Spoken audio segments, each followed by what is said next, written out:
computer things.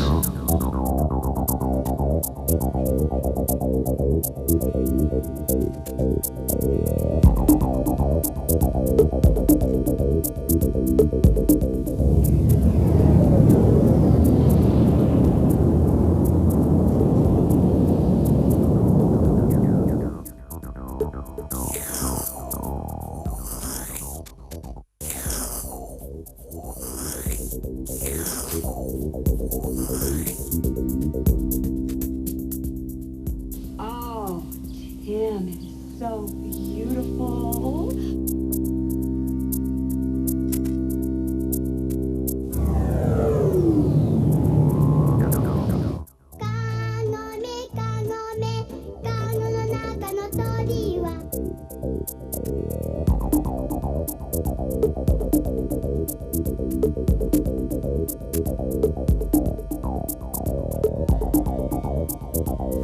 Activate. 19、18、17、16、15、14、13、12、11、19、8、7、6、5、4、3、2、0。So, hello and welcome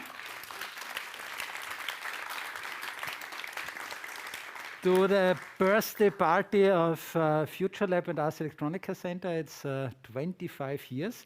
And actually, I think you recognize this.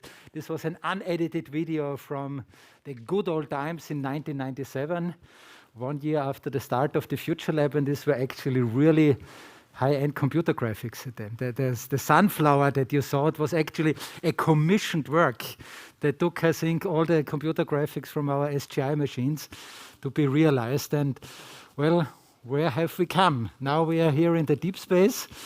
Ars Electronica Center is a super successful institution here in the city of Linz. The Futurelab is working worldwide, and some view back to the history, but mainly looking forward to the future is the purpose of this evening.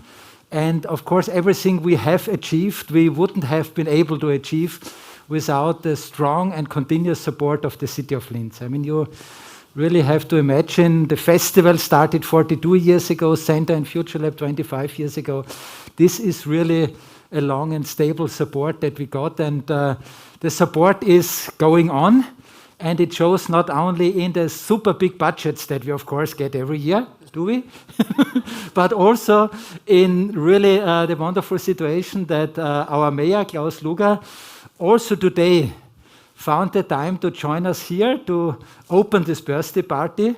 Also, in about 2 weeks, he is facing elections, but it's good to see that he's very relaxed, and I'm very happy, dear Klaus Luger, that you are here, and I would like to join me now here in front of our audience to deliver some birthday greetings or whatever you have in mind to say to the community of the Futurelab. Thank you very much. Welcome. Ladies and gentlemen, dear guests, first of all, warmly welcome here in Ars Electronica Center in the deep space. And just let me say thank you for 25 excellent years of Futurelab. As Mr. Stocker mentioned, in the year 1979, when we started with Ars Electronica, 42 years ago, nobody could mention what will happen in all these times. And now, when we're looking back for the 25 years of Futurelab, it's hard to imagine that we had Ars Electronica 17 years without this Futurelab, but it worked. Some people don't know how, but it worked. And dear Horst Törtner, I want to thank you a lot for your activities. As a media artist, as well as a researcher, It has been a lot of your efforts that we now can celebrate this 25 years. Futurelab is a brand of our city. Futurelab is known all over the world. Even myself did stay with Gerfried Stock and the delegation of Ars Electronica in Japan, in Tokyo, and I really could feel, first I thought to know about it, but in Japan I felt what asset we have with our Futurelab. And I'm sure that even the next 25 years will be excellent years, because we always had this transformation of this institution. And if we mean that the only thing we can create is the future, anything else is already created, on this base, I'm sure we will develop a lot of things, a lot of projects and scientific research. I wish you all the best, and please stay as open and transformable as you are. All the best.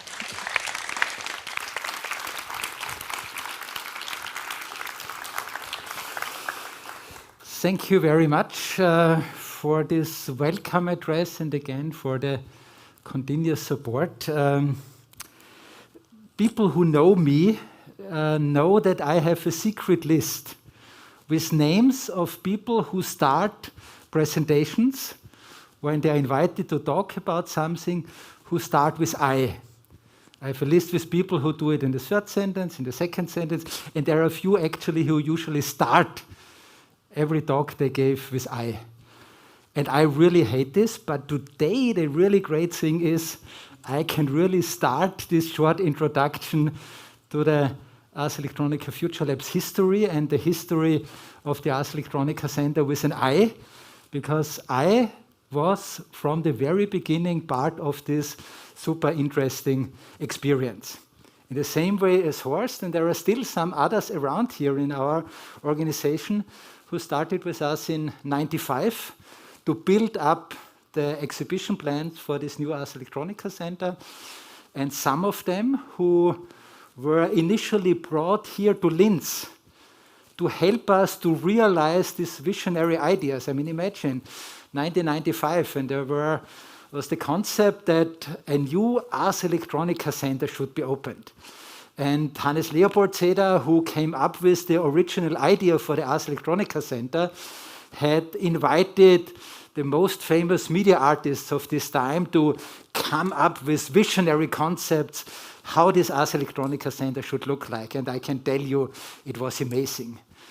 It was described that all the walls would be covered with tapestry made of LEDs, so that you could walk from one room to the next one in an immersive experience.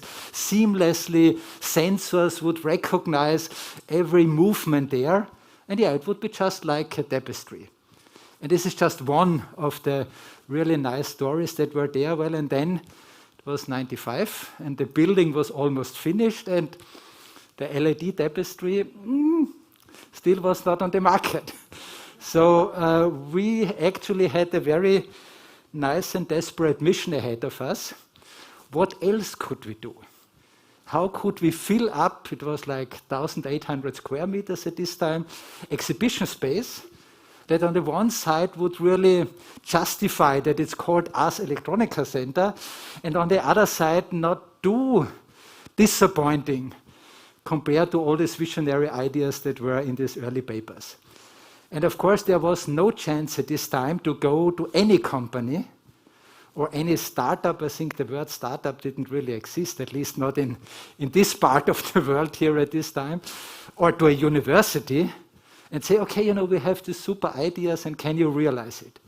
The only chance we had was to look into the world of artists, into the world of hackers and computer freaks, as we respectlessly called them at this time, or we all were called at this time, bring them together here to Linz and say, okay, we have some budget, fortunately, let's try to make something really cool.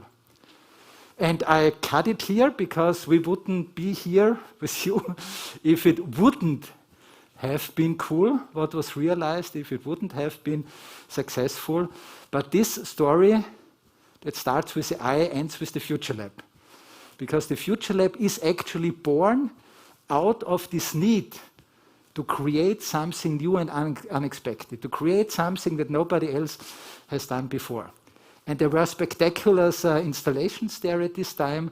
The Ars Electronica Center was the first place outside of the US to have a cave, which was this exciting 3D environment, a cube 3 by 3 by 3 meters, where you could walk in. I mean, it was not tapestry, and it was not the whole museum, but at least 3 by 3 meters. We were able to realize, to step in, and then you were super immersed in this three-dimensional world. And based on the ability to realize projects like this, the Futurelab was immediately also getting the attention of the local university, in particular of one professor, Gust Bomberger. I only see the Scheinwerfer here. I don't know where you are, maybe over there. Gust Bomberger is really one of the midwife, is how you say, Hebamme in English, I think, yeah. He is one of the midman wives of the Futurelab, because he understood that the technical infrastructure here in the Ars Electronica Center, connected with the talent and the pride and happiness to experiment, actually would be much, much more powerful than many other research possibilities that were available. He immediately helped us to attract the attention of big industry, who was interested in researching the possibilities, for example, for virtual reality, for their production, for their design, and so on and so on. And I mentioned this in particular, the relationship to the industry, because it was from the very beginning precondition for the Futurelab. When I went to the former mayor to propose him that, yes, thank you for allowing us and giving us the money to make the Ars Electronica Center, but sorry, we believe we also need a permanent laboratory. He didn't kick me out. He said, well, if you can afford it, but don't waste any taxpayer money with the Futurelab. And so I went to Horst and said, what do you think? Should we try it? And I think he didn't say yes until now. It's still kind of a commitment that is always pending. But of course, he did. And he gathered again the people that were here to build the exhibitions of the center, including new people, including also many local talents that we found here in Linz, in the city of industry and technology, and started to build up teams that were able to work together with the university, together with the industry.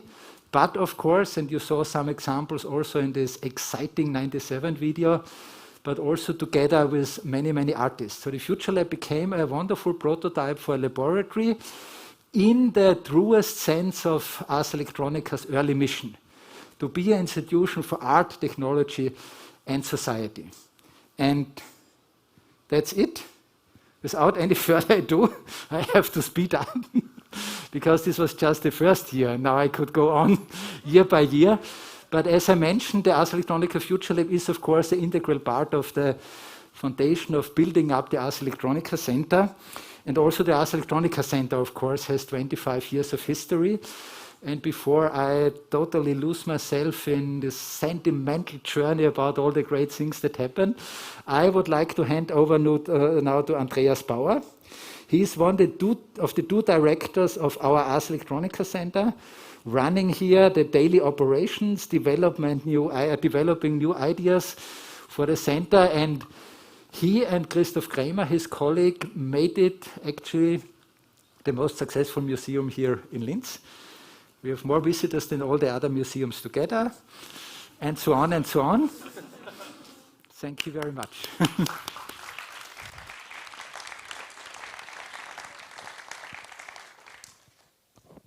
Now things become really difficult to try to hold a speech and avoid to start a sentence with I.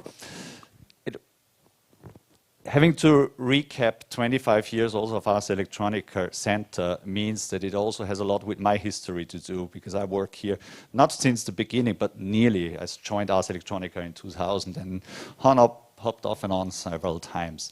So when I was sitting there to reflect on what I would like to address today, I was bringing in these ideas, 25 years, I'll try to bring and squeeze in what the Ars Electronica Center today is within 25 pictures. And let's see if this really works. When I would need to describe what the Ars Electronica Center is, then for me this is a platform. It's a platform for education. This is the core purpose that we really deliver day by day.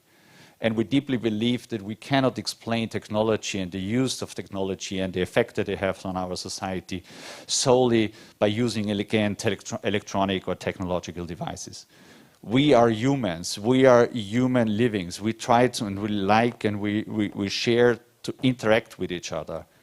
We want to talk with each other. We want to discuss with each other. And that's why we always call them our heroes. The info trainers are the real great effort of the Ars Electronica Center. They deliver every day from the kindergartens on in the kids' research laboratories to apprenticeship work that we started a couple of years ago, or in guided tours or in workshops. They can be small, they can be big. I think a few of you remember this one, 2012, the Klangwerke. We produced more than 2,000 electronic capital letters that were later part of the big sound cloud in the Danube Park. So when we talk about education, we really mean a discussion on eye level about what impact technologies will have on our daily lives. And we're not about talking about the things that come up somewhere far away on the horizon, 20, 30, 40 years. We're talking with our visitors, and they really last from kindergarten age all the way up to 99 plus. We discuss with them on a daily basis what means technology for us today, what does it mean, what impact it has to me as a person and to us as a society.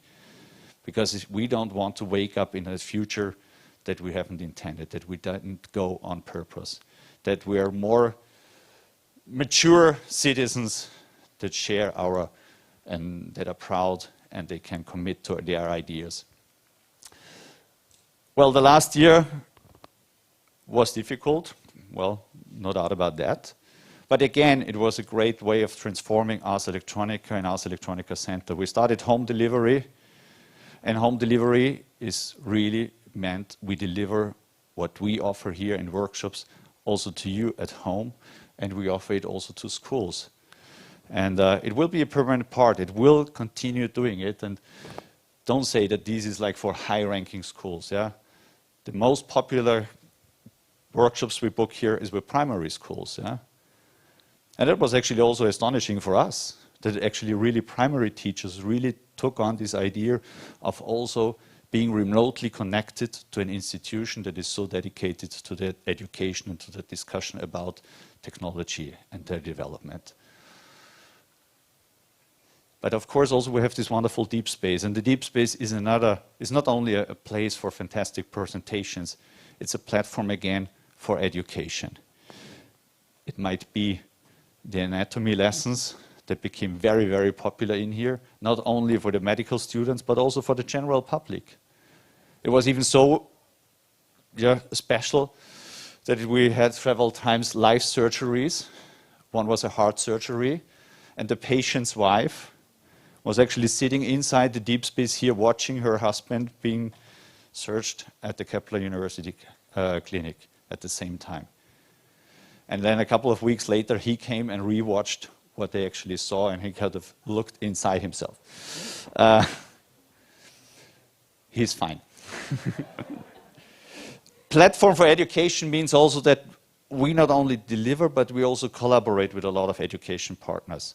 This is just one out of hundreds of examples with, in that case, with the Art University, Johannes Braumann and the Creative Robotics Department on the Art University. Hack the Robot is the name of this workshop, where you could kind of create new interfaces, creative interfaces for these industrial KUKA robots, but using again the imaginational power and the fantasy that young kids, pupils, and also some adults have. But education also goes a step further when you come to another collaboration with the Art University, in that case with the time-based and interactive media department. means that we are also serving as a platform for young artists and creative people to start to work and understand what does it mean to collaborate with, for example, a museum like the Ars Electronica Center. We regularly have exhibitions with them where their works of these young students, these upcoming artists, are for the first time presented on a large scale here in the Ars Electronica Center.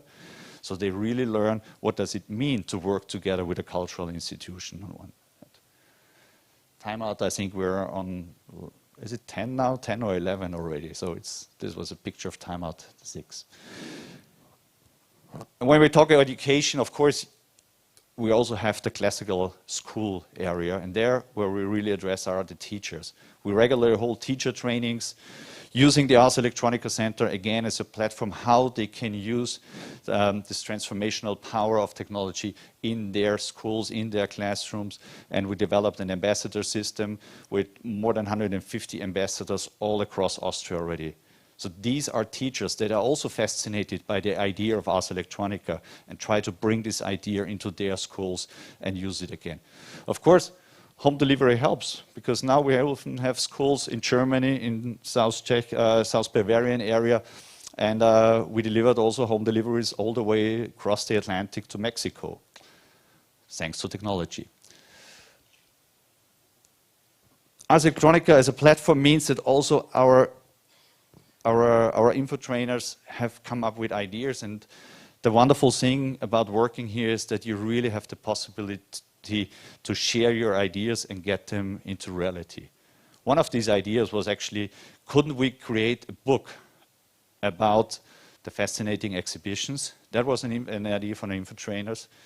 And it turned out, now we have a book with Tardy making his adventures across the Ars Electronica Center. But again, it shouldn't be a book that is somewhere like on the shelf or you can buy in the shop here. It's a book that's actually been used daily in kindergartens all across Linz, and in several other kindergartens and primary schools in Upper Austria. And we continue pushing it out and making the teachers use it for their thing. Education continues and continues. The Deep Space is a platform for the music school here in Linz. They regularly use, on one hand, the sound studio upstairs to have classes and lessons there, but then they do also the concerts at the end of the semester here. Again, a platform for education. A platform for a robotic challenge that we hold. Or a platform for, this is like the craziest thing we actually did, or still do, is it's called Experimentale. That brings about 3,500 to 4,000 pupils on one day into the Ars Electronica Center. I mean, this was pre-COVID times, but you can imagine how busy the field. And this is like where you really feel how many people this building could actually take on every day. That would be some figures for Marcus, huh? 4,000 visitors every day. That's the target that we have. The Ars Electronica Center is a too small place for us. There was somebody else saying that. That's a too small word, so we even leave Earth. For a couple of years now, we are very, very, very proud that we also are the education office for the European Space Agency. So we deliver the fascination of space to schools all across Austria. It might be primary school kids trained like an astronaut, or it can be talking live to an astronaut on the ISS, like here with Paolo Nespoli 3 years ago, and we did another in-flight call just this year with Thomas Pesquet. And if we need, we start our own rockets as well. But we also leave the kind of, say, proven ground of art, technology, and society and open up also for other disciplines, like trial biking. We had Dominic Raab, one of the few professional trial bikers that actually grew up here in Linz, running and making his tricks in here in the deep space, or just crashing it across the foyer. And of course, the Ars Electronica Center and this wonderful possibility and this architectural style of having this main deck outside makes it a wonderful place in the city throughout the year. It might be a concert, a festival. It might be the brass band staying outside, or it might be even a snowboard event.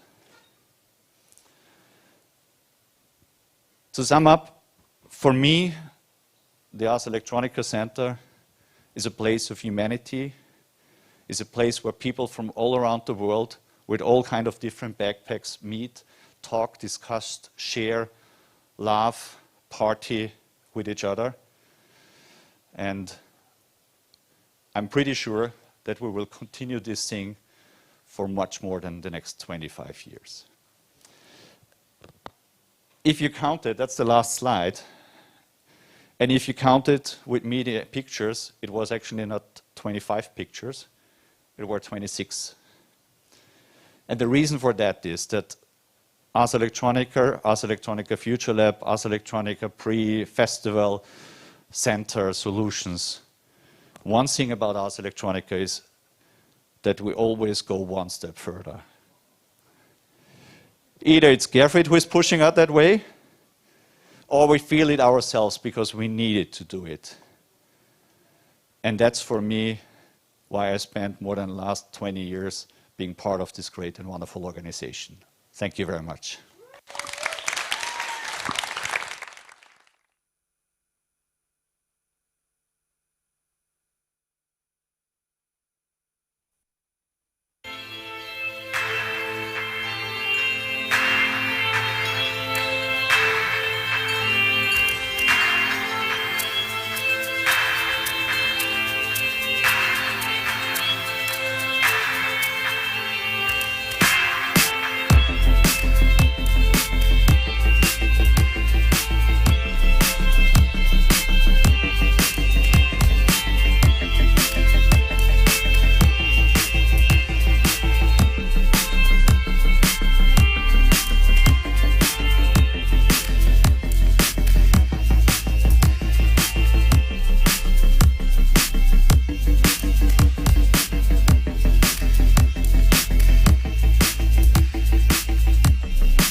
This video shows really in an exciting way how interconnected all the elements of Ars Electronica are. Thank you very much, Andy, for your nice journey into the world of Ars Electronica Center. I think we could definitely tell he is responsible for education, for events. I can assure we also have a lot of pure artistic projects as well in the center. And we see in this video how much the Futurelab is, of course, always connected with the festival as well. I think this is the spirit, and Andreas was referring to the spirit that is carrying us. And now, without any further ado, I give you, Mr. Futurelab, Horst Hörtner.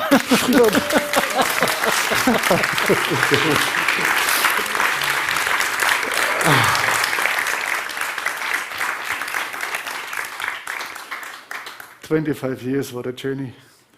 It's fantastic to see that so many former members are here and former partners and active partners. And just mention Christine Schöpf as being, please applaud for Christine Schöpf as being here, founder, part of the foundation of the entire Ars Electronica, and of course also fighting for a laboratory in the 1996, and Gust Bomberger has already been introduced, I think, back there. Gust, still here? Yes. Thanks a lot for your help. Within that last 25 years, we had millions lines of codes. We had a totally row of animations, endless hours of animations, 3D real-time animations also. We had sculptures, publications, architectural, media art interventions. We had, I don't know, publications I have already, patents. Futurelab's holding several patents in several fields. We have been working with a row of partners from industry, from science, from the art, and that is what is very important. The home base of the Ars Electronica Futurelab is still the art. Who did that all? You see the guys back there. These were 430 people working at the Futurelab in the last 25 years. Some of them are here tonight in person, actually. I've seen several. And up there, I think, almost the entire Futurelab, actual Futurelab is here. Happy birthday, guys.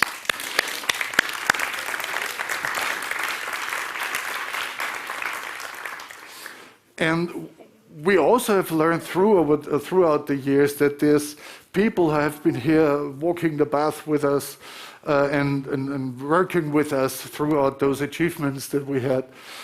They have been going, out and made their career as artists. They founded companies. They've started professorship. And where's Christopher? Here, Christopher and Martina.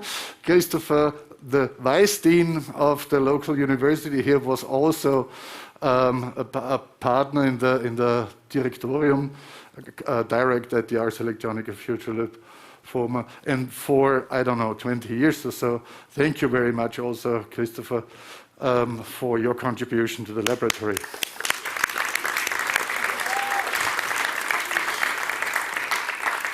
But it's really hard to mention all the ones that got professorship. Martina Mara got a professorship, also here at the JKU. Hi, Martina. But Didi Offenhuber, who is online at the moment, because you can access this entire thing also online, by the way. Coming to that in a second. He went to Boston. Mahir Yavuz, Mahir, wherever the camera is, big kisses for your contribution on your project. Founded a company in New York quite successfully, etc., etc., etc. So these 430 people have all made their career and still are in the network of the family that you can see in the back since a while. Enough about the history. Let's look forward to what's coming tonight. All the members of the laboratory, or many of the members of the laboratory, they do have, also arts activities or research activities aside to the work at the Futurelab. And it's really hard for me to just trace the pop-ups of the members in the world. I mean, I just learned last week that Arno Deutschbauer, for example, is performing next week in Rome somewhere and then going to England, blah, blah, blah. So a lot of those are super active outside the laboratory as well. And I thought that the 25th anniversary might be a very good opportunity to collect them all in their creative outcomes and present them here on the one hand, and also being part of the party that is going on afterwards. The party is a little bit limited. We have to wear masks. We have to, we can't dance on the dance floor. By the way, in the Skyloft, hi everybody in the Skyloft, there is another group of visitors, and I think there's enough space in the Skyloft to dance if you feel like that. So just to let you know. We are having also, as I said before, an online version of that. And it wouldn't be the Futurelab if that wouldn't be, again, a huge experiment. The lineup that is coming is not only streamed, we have prepared a networking session and you all are welcome. You see it in the program folder that there is a link where you can get active in the spatial chat. In the spatial chat, this is this already up there? Yes, the ghost dive. Thank you. In the spatial chat, you can move around your icon. And that means when two icons are close, if you see a person that you're interested to talk to, just move your icon to wherever the person is standing, and the video conference is starting with that person. But we have, in addition, one ghost dive. Kyoko is wearing a camera and walking through the spaces so that if you're online and you see somebody on site and want to talk to, please move your icon next to the ghost dive helmet and you can talk to the person that you see in the video. And I would like to ask Kyoko to come on stage as well. Is Kyoko somewhere here? Yes. Hi. Hi. Hello. Thank you very much for the introduction and ghost dive. So, hello everyone. So my name is Kyoko Kuno. I am an artist and a key researcher of the Futurelab. And today I am wearing a special setting for the festival period. So this is called Ghost Dive. This device now I wear is have the camera, the small camera on the right side of my eyes, and a small kind of microphone, and also 7-inch monitor just in front of my eye. And the people who participate, online participants, can see the view from this camera, like if they are here. So we're thinking about to display, provide live experience with this camera for live new experience. So please join to the spatial chat and with this view. And if something happens, just please let me know on the spatial chat. I also hear your comment. So thank you very much. Thank you very much, Kyoko. Thank you, host. Kyoko is, I didn't mention this, but Kyoko is key researcher for digital resonance at the Ars Electronica Futurelab and prepared that ghost dive helmet for several projects this year, actually. And this is the experimental stage here for this socializing event that we plan. Yeah. Thank you very much. Thank you very much. Take it with you. Thank you. Now, as we are, I hope I haven't mentioned everything. Yes, as we are prepared so far. Without further ado, I would like to introduce before I introduce the next project, just give you a bit of an overview of the entire evening. There will be one performance after the other. The one rule was to have at least one Futurelab member in the crew, or the entire plan is coming from the Futurelab. So all the performances, as I explained before, are done and produced by the Futurelab members.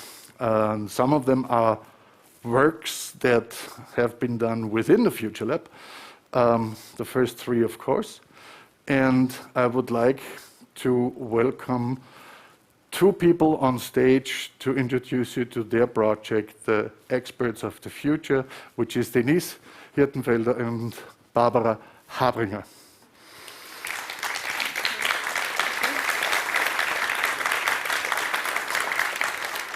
Experts of the Future, it's yours. Thank you.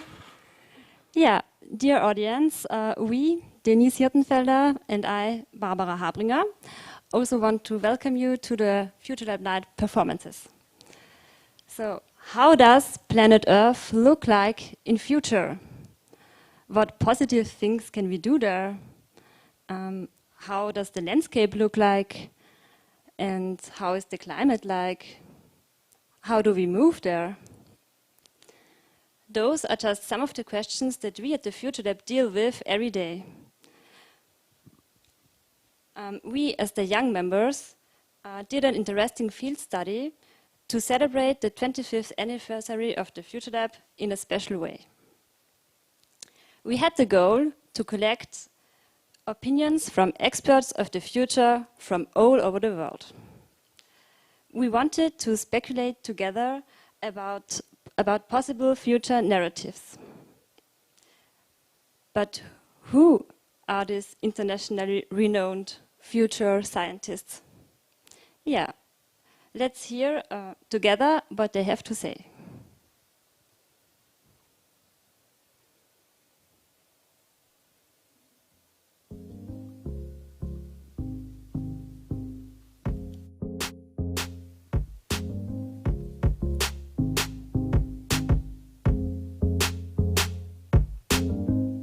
Vielleicht ganz orange voll mit Vulkan bedeckt, nur dass die immer glücklich sind und auch tollere Kunstwerke finden.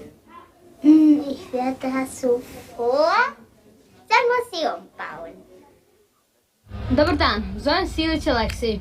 Što se tiče životinja, mislim da će 100% se naći nove vrste, neke mešavine buba i životinja, što će biti veoma čudno. A također mislim da će ljudi jako napredovati u misijama u svemir. Gde ćemo da idemo u svemir? Najvjerojatnije ćemo uspjeti da prođemo kroz crnu rupu i tamo, nadam se, naći planetu pogodnu za život. I hoće biti budućnost dobra ili neće biti dobra? Svetla ili nije svetla? Mene pitate siva. For me, planet Earth will be a better place if we all recycle more, we use less plastic, and if we do that, we'll have a better place for us to live and for animals. Because a lot of animals in the sea are dying, and that's not really good. So we need to care more of the planet. So because here in Chile we have a lot of air pollution and dry out, so we need to care more of the planet. Mi nombre es Martina y yo soy de México, tengo 7 años y para mí el futuro es que va a venir una gran tormenta. ¿Ok? Ahora es el turno de Pantano. Hola, me llamo Fernando, vivo en México y tengo 10 años. Para mí el futuro es de que va a haber muchos edificios, a veces los trenes van a ir más rápido y van a levitar, o carros levitadores y ya. 如果我们没有爱护地球，将来我们就会被人类淹没。将来的地球科技会变发达，人类会越来越聪明，希望环境会变得更好。将来的地球有可能会暖化，会影响到四季的变化。未来的地球会变得很科技化，许多工作都会被机器人取代，但是我认为艺术跟人性是不能被机器人取代的。我觉得会科技很发达，然后上网查询也会比较方便。希望未来能透过音乐为媒介，把环保概念推广给世人。地球会很幸福，那是因为大家都会相亲相爱。我们要保护它，要不然它会像山一样崩塌。将来的地球，如果我们好好珍惜，可以变得像花朵绽放一样美丽。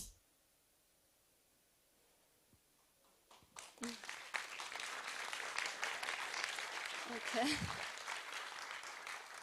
Yes, we organized a prototype workshop in June with the Futurelab team members' own kids and guided them into the future. We found out that kids mostly live in the present and that the future is something that lies far away. By developing a journey to a different planet, we could make the future more tangible for the kids. And after the workshop, an international outreach to our partner gardens followed to collect statements from young experts all over the world. And in order to collect also a collaborative catalog of future narratives. When starting to develop our workshop, we would have never thought how successful it will be in the end. The outcome was that not we as adults were giving instructions to our kids, but they showed us a completely new picture of what we need to work on to make the planet Earth to a positive place in future. With the help of the festival team, we could collect contributions from all around the globe. In total, there were statements from experts from 4 continents and 15 partner gardens, and us received the message that many more are still about to come. Yes, and also who I saw here today was a little special guest of honor. Hello to Moe, wherever she is, who was also part of our workshop. And yeah, the outcome, it was actually, the results were quite different since the age was in a range from 3 to 14 years, and you have to think that most of our experts also come from a complete different cultural background. But on the other hand, most of them also share the same vision of creating a positive place of the planet Earth in future. We think it's remarkable that they are already thinking of deep issues such as climate change and digital transformation. Yes, they grow up with these issues. And we are very happy that we got many reactions to sustainability, environmental changes, animals, robot interactions, and some of them were also quite dreamy by our experts. And what I think is that we need many more of those opinions in the next 25 years of the Futurelab. What do you think, Barbara? Yeah, definitely. Yes. The experts of the future became a collaboration between various departments of the Ars Electronica. So we want to thank our Futurelab kids and parents, as well as the team of the Ars Electronica Center, to making our workshop such a fun experience. Also a big thanks to the festival and press team for supporting us with the outreach to our partner gardens. Finally, a thank you to all our partner gardens who contributed with their inspiring messages and statements that are still about to come. Yes, and in conclusion, we want to draw attention to our almost finished catalog of statements on the New Digital Deal website. And if you are as excited as us and need a binge-watching evening full of valuable statements by our experts, you should definitely get the full dose of it. And yeah, if anybody of you also feel energized to follow our workshop at home, and yes, we are very happy if you contact us in the Futurelab directly, and so we can share our prepared workshop guide with you. Thanks for your attention and lots of fun with the following performances.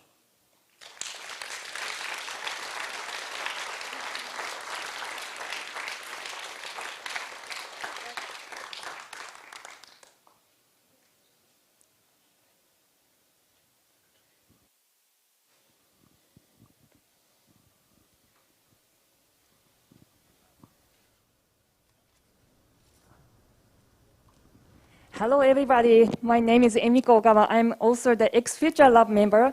I support to introduce the next project, but let me introduce a little bit. I came here from Tokyo in 2007, and preparation for this huge Ars Electronica new center. And I thought that it's only for 1 year, but after 14 years, still I'm here. And and now working as the head of Ars Electronica. I really thank Futurelab for a lot the thing that giving me a lot of challenges, such as curation of the robot, or I also made the drawing for the signage of whole Ars Electronica Center. This challenge things and this wonderful experience is really the important core of me, and I learned a lot of challenging mindset. And the congratulations to the Futurelab. Happy birthday, Futurelab. And the next project is the sounding letters, the wonderful visualization piano performance created by the AI and human composition created by Ali Niklan and Florian Berger. So Ali, please. Thank you very much. So the idea of the next project, okay, I think it's difficult to begin without I. So the idea because of the next project is to use the initial letters of Ars Electronica Futurelab, AEF, and Ars Electronica Center, AEC, as a musical theme. So it means that each letter corresponds to a note. Ars Electronica Futurelab would sound like, and Ars Electronica Center would sound something like this. So both celebrating the 25th anniversary, and we thought we can use this opportunity to compose a piece of music with AI. We use our own AI system called Richard Carr, which we built at Futurelab. It is a winning project of Futurelab Ideas Exhibition 2020. And maybe I should also mention that the term Richard Carr refers to a musical form of Baroque and Renaissance. And composers use this term for pieces in which they were experimenting with the musical potential of the theme. Harmonic potential, rhythmic potential, and combinatoric potential, and so on. And this is exactly how we use Richard Carr. We are using it to explore the creative potential of the theme AEF and AEC. And therefore, I think it's a good use case and example to show how we can use AI to explore and to get new ideas, new creative ideas of a subject. In our case, it is music, but it can also be text, image, or even a scientific problem. Thank you very much.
Thank you very much. If you have any questions, I will be around after the performances. The next performance, the next project, is actually, again, a project that combines different worlds and involves different disciplines.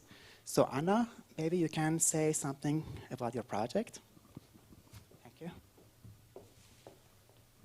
Thank you, Ali.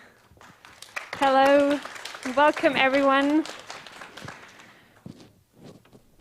We're going to present a new type of instrument. They're called oribotic instruments. What is oribotic? Together with Matthew Gardiner, who's currently in Australia, I've been doing some research in the field of origami robotics, short oribotics. Origami was originally a nature-inspired technique to build complex geometries out of a flat piece of paper. Most of you might know origami as paper planes flying through glass rooms or paper cranes like this very beautiful piece from one of our little artists in the Futurelab. Thank you, Futurelab kid. And what we want to present and what we've been researching is origami patterns. This is one I brought. This is a laser cut paper. You can see the regular pattern, hopefully. And if you fold it up, there can be any kind of geometry arising from that with different characteristics. This is one of the instruments, the one from Wolfgang Fadi-Dorninger. Thank you for donating this now. One of the instruments in progress. There you can see how it beautifully folds up and has a huge variety of movement opportunities.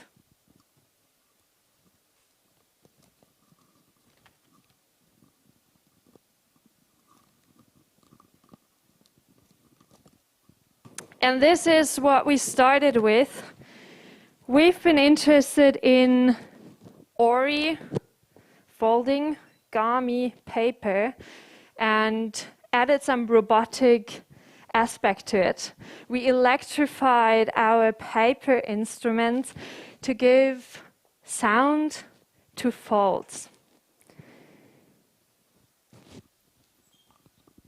During our collaborative workshop, we explored some unique experimental approaches to turn a sheet of paper into a new type of musical instrument. The goal was not to create another perfectly harmonic instrument that we have so many already, but we rather aim to investigate distinct possibilities of how to make folds sound. We want to give an insight into our 4 days full of discovery, adventure, and fun with manufacturing our prototypes as well as sound programming. Here's a short video.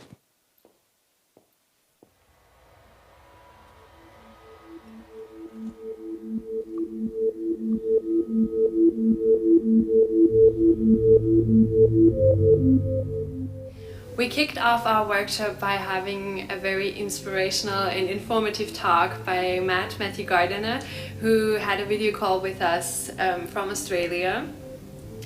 And then, we started to explore our backgrounds, getting to know each other before we actually started to put our hands on the oribotic instruments, meaning that I prepared a prototype for everyone to try out manufacturing themselves. So what steps do you actually need to make an oribotic instrument out of a piece of paper?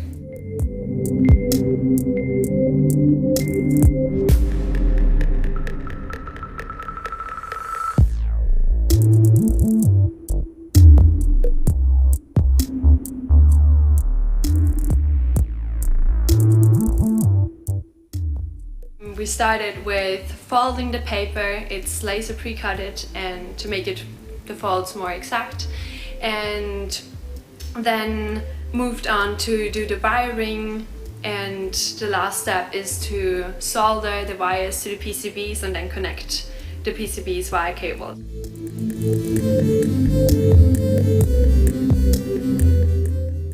The last step for the first workshop day was to come up with own ideas about a personal or robotic instrument. Then in the end also come up with a concept for the musical interpretation.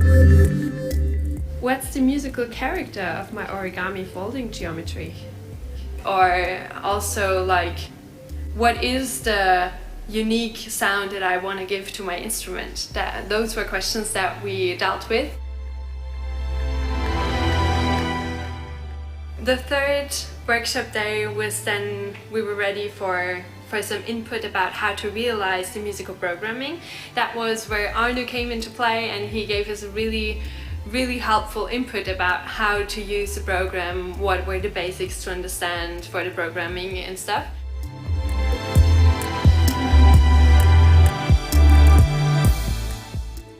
We took a more specific look into the software which was developed by us, especially the Arduino code and the Maximus P patch. The Arduino code is more or less the basic platform for all the individual instruments.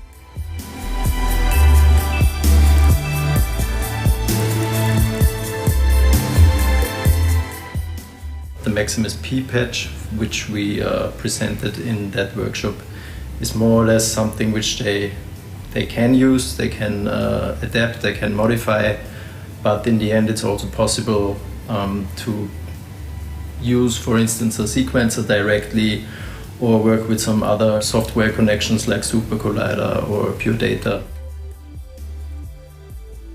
Yeah, it was really good to see how enthusiastic everyone was about their instruments. We experimented with material, form and function, as well as different sound design options. And the outcomes are magnificent, and only the start of the exploration of this new type of avant-garde instrument.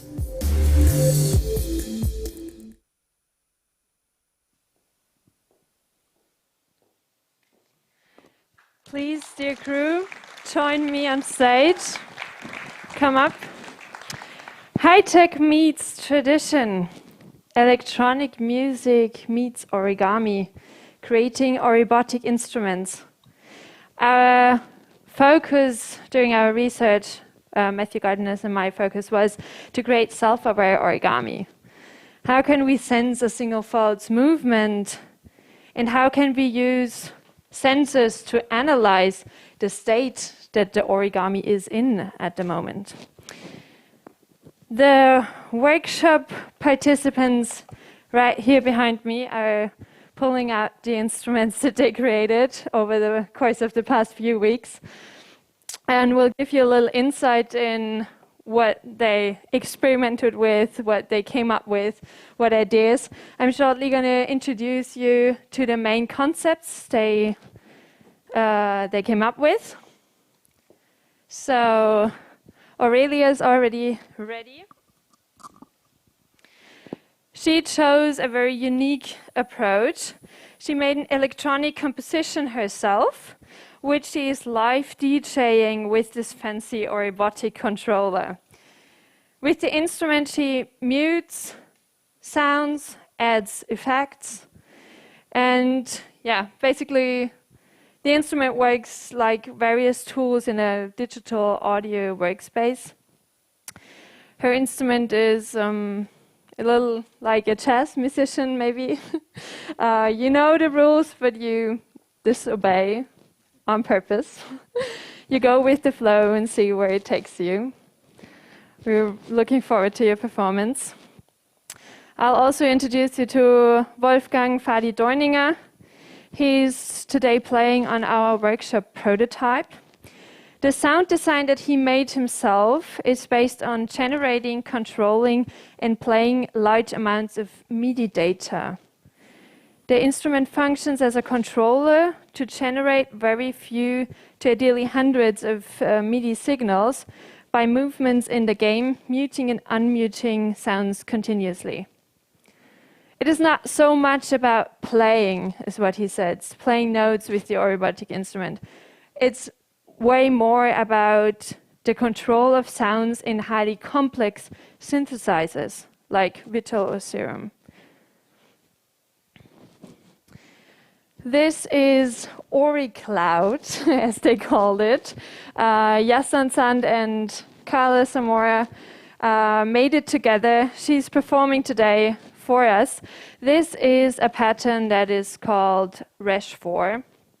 And the sound concept idea is to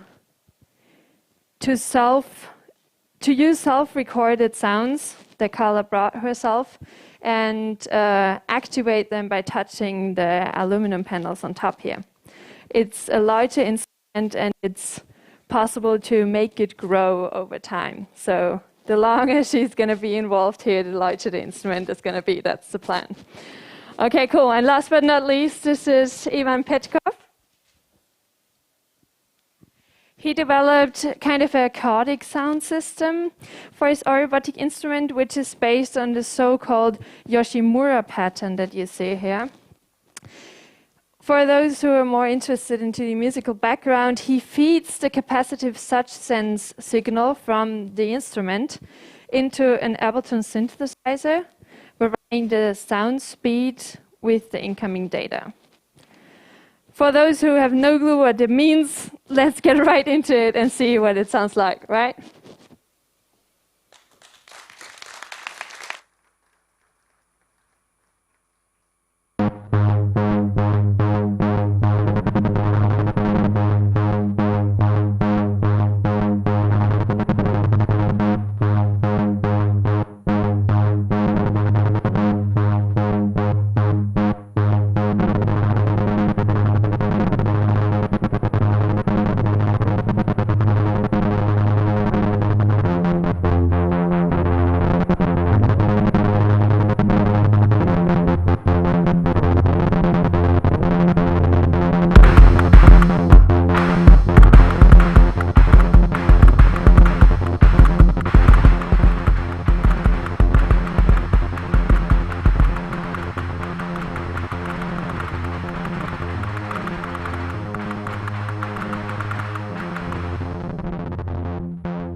Thank you, Anna, and your great workshop team, and thank you for this great performance. Hello, everyone. Good evening. I'm Susanne Kiesenhofer. I'm one of the young members of the Futurelab in the sense that I've only been here for a year. So in regard to this quarter of a century that the Futurelab has been around, of course a year is not very long. So I haven't been around for the key projects and the milestones of these first 25 years. However, I kind of know that I will, like one of my projects will play a role at the 50th anniversary of the Futurelab in 2046. I'm also excited about this because of my project Memo Futurum. Maybe you've seen the glass case outside in the foyer, or maybe you've even scanned the QR code. This project invites you to envision your future in 25 years and then record a short voice memo about it. So throughout the year, until the end of the year, everyone can listen to memos, can record their own memo, and by the end of the year, the voices will fall silent, and they will be transferred to vinyl records, and they will be stored in this glass case that you see out there for the next 25 years. So in 2046, we can open the glass case, we can listen to all these voices again, and we actually repeat the process. So it is meant to become a ritual that we repeat every 25 years and we expand. So I hope we see each other again here in 25 years, here in the deep space, or the successor of the deep space, however it may look in 2046. And we look back to this very day and we listen to all the voices from 2021. But even though I'm so excited and so much looking forward to this 50th anniversary, of course, there is still the 25th anniversary going on, and we have a lot to look forward to. And there's a lot of great performances coming up tonight. And I'm very happy to announce the following performance, which is the concert Morphologies by pianist Maki Namekawa and cellist Ruby Cordelin, and they are accompanied with real-time visuals by Cory Olan. Enjoy.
Sorry. As I said, it'll take a few seconds. As the entire evening, as you know already, is a huge experiment. Sometimes machines need loving care and reboot. So in a few minutes, I hope that's going to be done. What else could I say?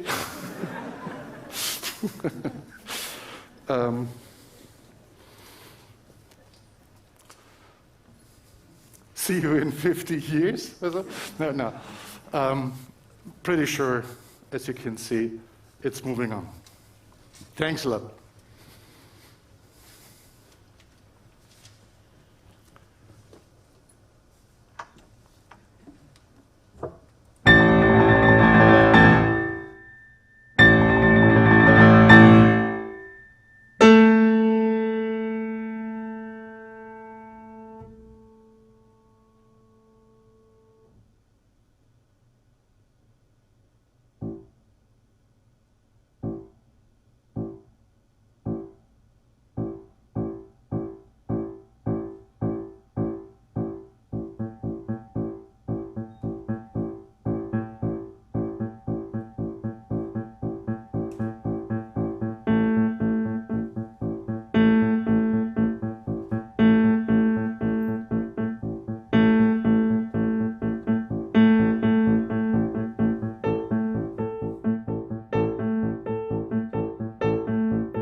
Hello, hello. Yes, hello. Thank you very much. The last 4 pieces was Hani Reani, I think is the name, right, Maki? Still here? It's a Polish. Hania Rani, thank you very much. A Polish composer, as I heard, contemporary composer, and it's like mind-blowing what we heard here today. Thank you very much. Thank you, both of you, for the performance. Thank you, Coriolan. We are now in a break, so time to go to the toilet, time to have a drink. In about 15 minutes, we will continue. Just shortly, and mainly for our online audience, I repeat the section that I explained already, that there is a spatial chat available, a spatial chat with, as you can see, there are already several online. And it is great to use that time now, the networking session, for you, the on-site audience, to join this spatial chat and meet those persons from all over the place, which are online in the deep space and in the Skyloft as well. Just a reminder what you have to take care about if you're close to each other and both mobile phones are connected. Expect some audio feedback. So there's 2 choices: to either separate virtually by moving the icons separately on different places, or separate locally, so to say physically, so that the audio feedback can be under control. As I said, again, we have this ghost, the damn it, Kyoko, help me. The dive ghost dive, the helmet with the video camera, they are around as well, and they would connect our online guests to on-site guests. Now for the drinks, the break. Thank you very much.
Stefan irgendwo? Nein. Da ist er, der Chris. Hallo, servus. Just to let some people know from the Skyloft, I see, let's say, 6, 7, 10 empty spaces here. So if you want to come down from the Skyloft and enjoy the real thing, please move to the deep space. And I think also a special promise to Daniela Kuka. Daniela Kuka was a former member of the Ars Electronica Futurelab, and she was involved in the first incarnation of the deep space. So I promised her that after the break that she could participate in the deep space. Daniela, are you here already? I'll get her in a second. Drinking, probably. Chris also. Chris Bruckmeier is a former member of the Futurelab as well. And besides a very, very decent fisherman. Fly fisher. Fly fisher. Fly fisher. It's a big distinction. Okay. Outstanding talent. He is now working as a director at the Solution, Ars Electronica Solution. Yeah. Chris. That's correct, yeah. Thanks a lot. Yeah. Okay. The mic is on. Thank you very much for very kind words. And I actually tried to prepare for the performance, so I did some research on the Temazcal piece, and it actually means in ancient Aztec language that water that burns.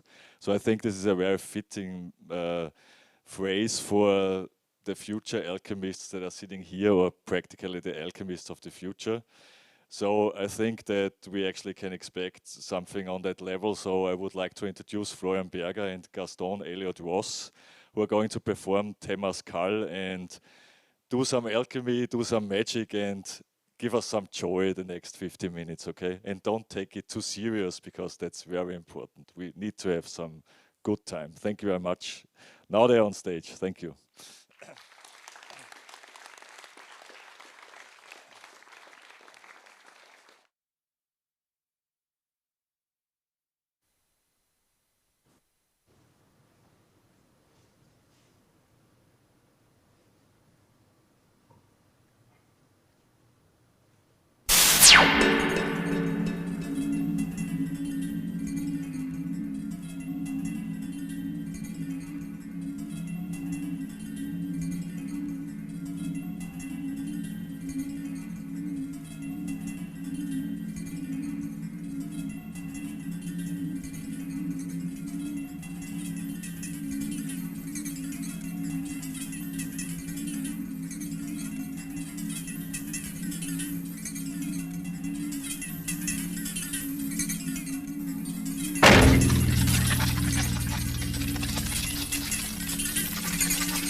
Thank you.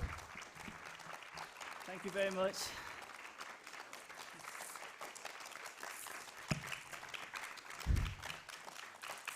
It's an absolute pleasure to be here playing for you tonight at this wonderful event at the Ars Electronica Festival. As was said before, this piece, Temazcal, by the Mexican composer Javier Alvarez, is written for this instrument, which I just played, which is the traditional Venezuelan maracas, which is set to a digital electroacoustic audio backing track. The piece is largely improvisatory, so I actually came up with most of the material that you heard tonight myself. And the original concept behind the piece, which I came up with here at the Deep Space, was to compose a visual landscape, almost as it were, which fit in with the original ideas of the piece, of course, it being a piece from Venezuela. And this instrument is only played in the Venezuelan flatlands when the rain comes, in order for the crops to grow. And of course, as was said before, Temazcal literally does mean burning water. So I felt it fitting that we included a sort of weather-based theme in the visual effects alongside electronic digital effects with the electronic sounds which go in the backing track, which this concept was phenomenally brought to life by Florian Berger. Please, thank you. He's done some absolutely amazing work on the job. And I'd also like to give my gratitude to Gerfried Stocker for believing in me and allowing me to perform here at this slot tonight, and for allowing me to record the piece here and to make a video recording which will be released soon. So it's been an absolute pleasure. Thank you very much for the opportunity. And enjoy the rest of your evening.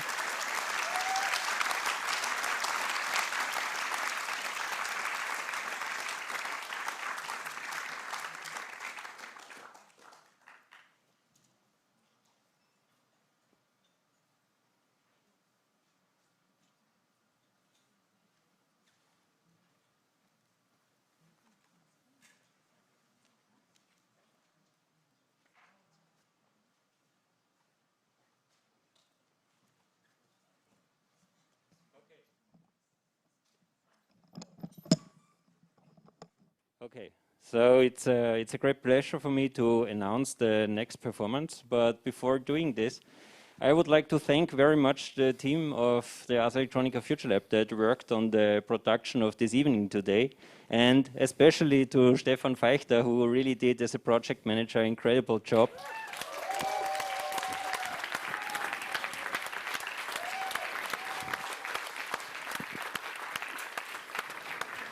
Also, we have another 2 performances ahead. I think it's fair to say that this evening is a wonderful gift to the Futurelab and to all of us.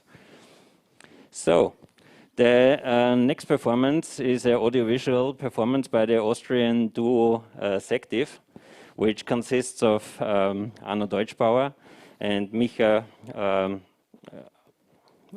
Elias. The piece is called Dasein, which means something like being there. And it reflects on the mental states of mind which arise from this detachment of our bodies, especially of our communications and interactions, from physical beings to more digital, virtual worlds. So please enjoy the performance.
life? What do you mean to life?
into thinking that things are fine. They're not fine. Nothing is fine. It's all wrong!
Hello?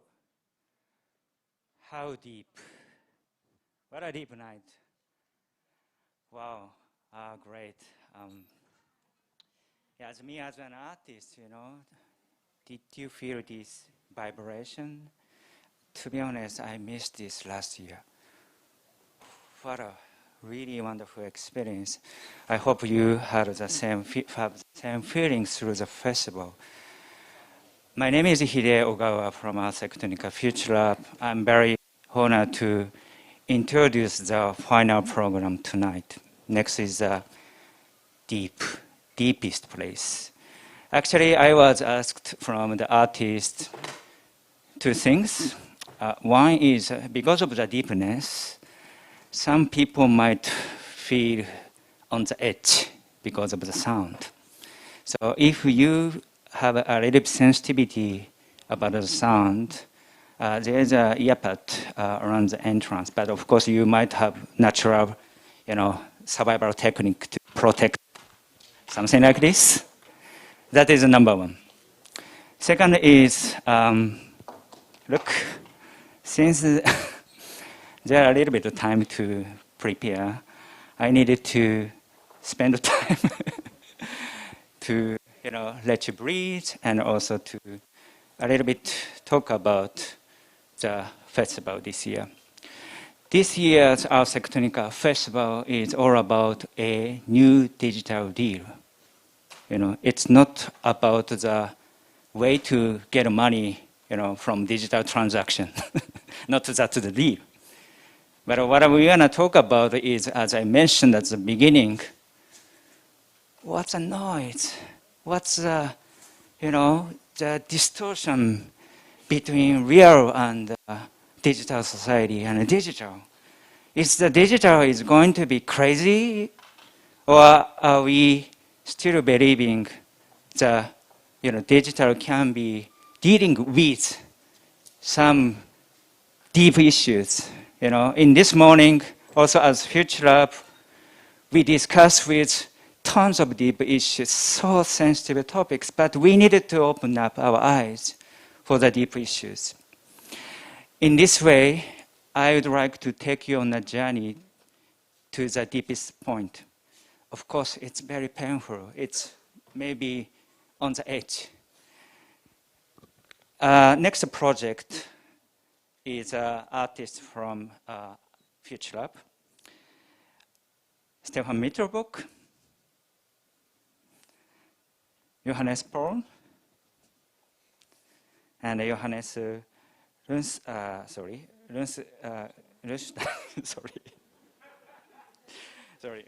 My eyes are a little bit aged eyes, surprisingly. Then the topic is, we are going to the deepest place on the earth. We are going to the journey of 10,994 meters at the deepest point of Mariana Trench. So artists created such kind of expression to be a part of this journey on the edge. But before going to on the edge, also I would like to thank you all, Good evening, good morning, and hello. Because, not only here, all over the world now connected, and we are, feeling this same moment. And I think we had the same kind of 1 year and almost 2 years to lose our physical connections. So I hope, by the way, are you ready to be on the edge? Woo! So let's go on the journey.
Thank you, Johannes. Thank you, Johannes. Thank you, Stefan, very much. Wow. Feels like 25 years in 30 minutes, doesn't it? That was cool. That was bloody cool. There's a saying about a year in a Futurelab is worth 5 human life years. Well, unbelievable. The reason for it is because we are working like hell. And I was totally astonished by calculating through back the years. We have delivered 5.3 projects in average per month. Wow, I didn't know that. Horst. I'm really sorry. I'm hearable? Yes. I'm really sorry to interrupt you. I mean, we're really like coming up and so on, but you didn't really think that you there won't be a moment where it's about you, not only about Futurelab, didn't you? Well. Let me just give you a little anecdote. Yeah, Ali called me, our dear colleague Ali called me a few, let's say 2 or 3 weeks ago. Said, "Hey Stefan, we need to do something with Horst. Like every time when he speaks about Futurelab, there is so much love in it." And then I thought, okay, but really, he said it like this. And I said, yes, there is. And no 25 years of Futurelab without Horst. And for this reason, we want you to give you a little gift. First, there's like 4 little gifts. First of it,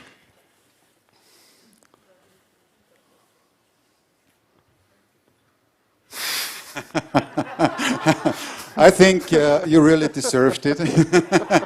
And it's also a little bit bigger than all the other ones.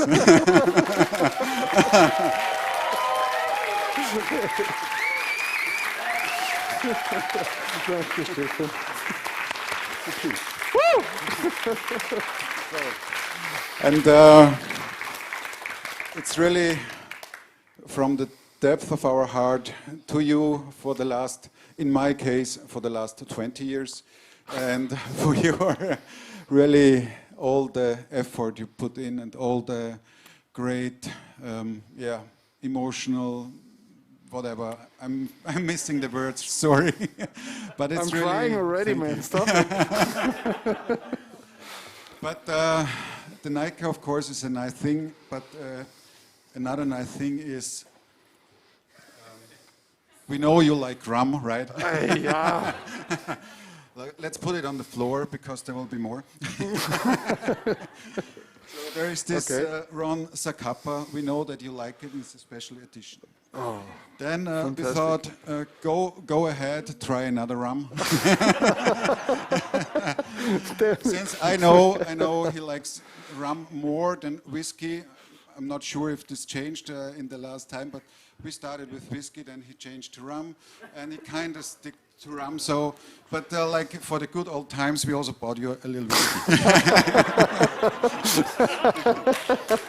So I'm at the point. Thank you, Futurelab, for collecting the money. And thanks for the honor to hand it over to you. Thank you very much. Thank you very much, guys. I love you.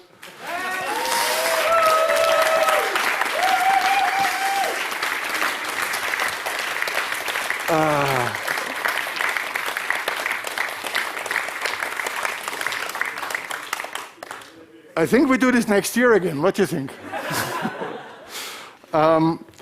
Well, it's the end of the show. I think I have something to drink at the Kubus.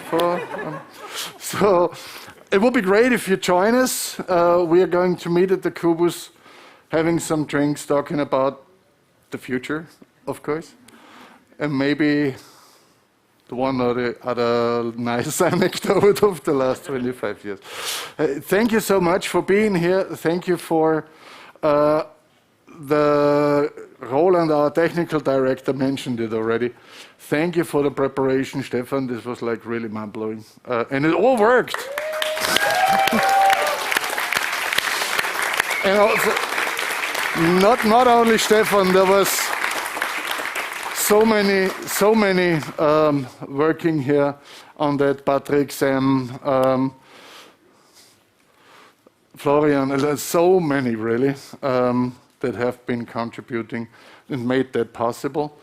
And of course, the performers here on stage, but there's many more people in the back. I want to mention Maria, actually both Marias, wherever they might be at the moment. Here.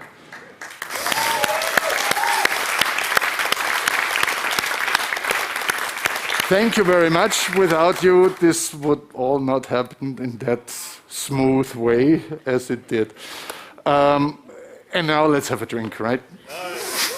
Thanks, love. And I promise I'm not an alcoholic, but even though it seems like. Thanks.